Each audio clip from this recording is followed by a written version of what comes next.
Hi, I'm Maya, and today we're going to talk about blood flow restriction training. We're going to cover why it's useful, how it works, setting it up, and also a couple exercises for ACL rehab. This is part of my ACL research portfolio, and this is video 2 of a 5-part video series. So let's get into it. Okay, so why is BFR useful? BFR is a modality used mostly in rehabilitation, but sometimes in strength and conditioning, and it basically simulates um, in low loads, higher intensity exercises. And this has been shown for hypertrophy gains and also strength gains. Hypertrophy just means that muscles are growing, and strength just means that it's getting stronger. So, how does it work? BFR manipulates the body's physiological responses to exercises.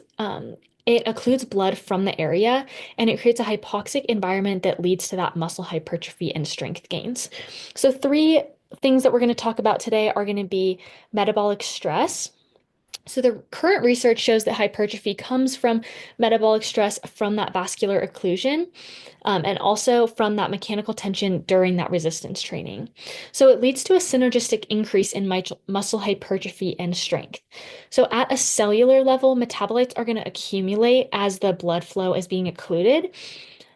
And they're known as mediators between of muscular hypertrophy, and they're amplified by this hypoxic environment of not having oxygen in the muscle.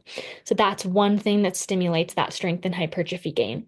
The second one's going to be those low load benefits. So low loads with BFR have been shown to produce similar results to high intensity workouts.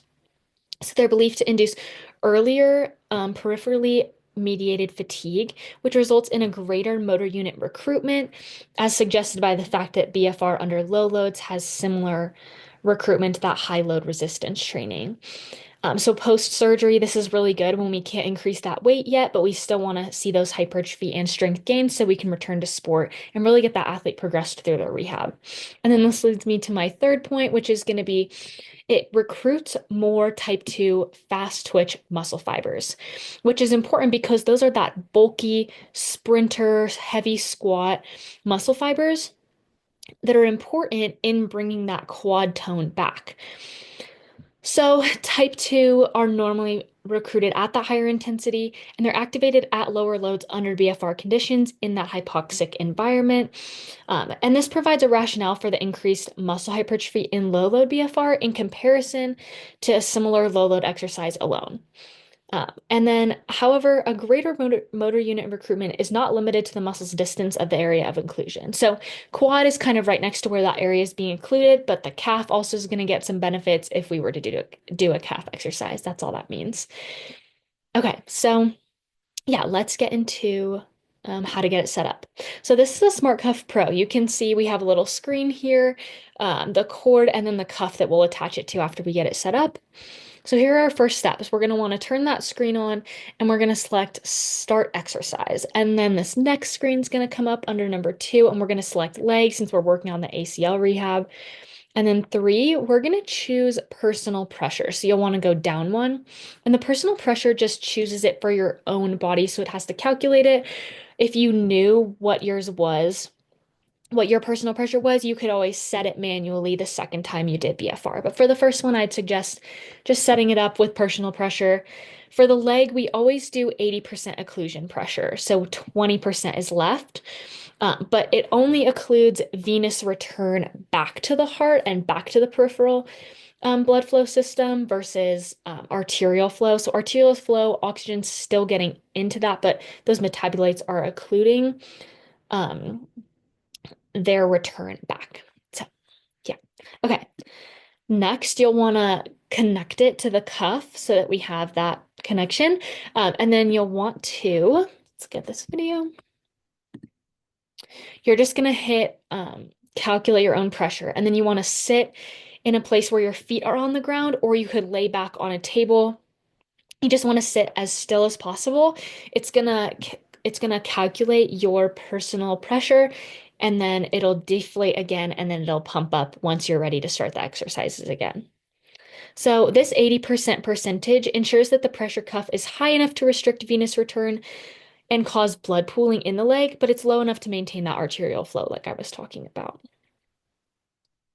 Okay, so let's get into some exercises. You'll want to just hit start a new session, and that will get us into exercises. Okay, so for the first exercise, we're going to do a long arc quad. So when performing BFR exercises, we're doing 20 to 40% of a 1 RM weight. So we don't want to use very high because that low load, we don't want to go high load. If you don't know what weight you would do, I would suggest starting lower because the cuff does make it a challenge, especially if you're rehabbing an injury. So in that video, you could see I was doing a long arc quad. I was doing body weight, just my leg, but if you wanted to add an ankle weight, that would be fine as well. We do rep schemes of 75 reps total. So we do 4 sets. The first one's going to be 30, and then the last 3 sets are going to be 15.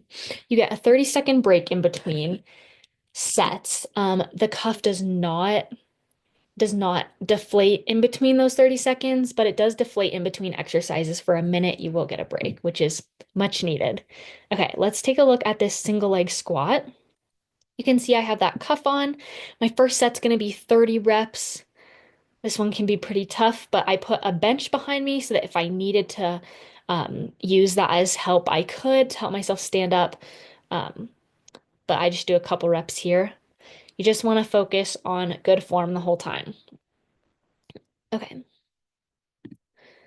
So blood flow restriction training, oops, in ACL rehabilitation is very important to regain that quad control and that quad tone as well because of those hypertrophic results that we get. So it stimulates that muscle hypertrophy via that synergistic response we were talking about to the metabolic stress in the muscle and mechanical tension placed on the muscle through exercise. It mimics the effects of those high intensity exercises when we can't do them post surgery, so we use low loads instead. It restricts blood flow and creates blood pooling in the leg, and it's been shown to be effective in ACL rehab because after surgery, that BMO has greater atrophy, and our goal is to get it back. So BFR is a great way to do that. Here are some resources that I use today if you are interested in looking at any of the data that is shown in that. Thank you.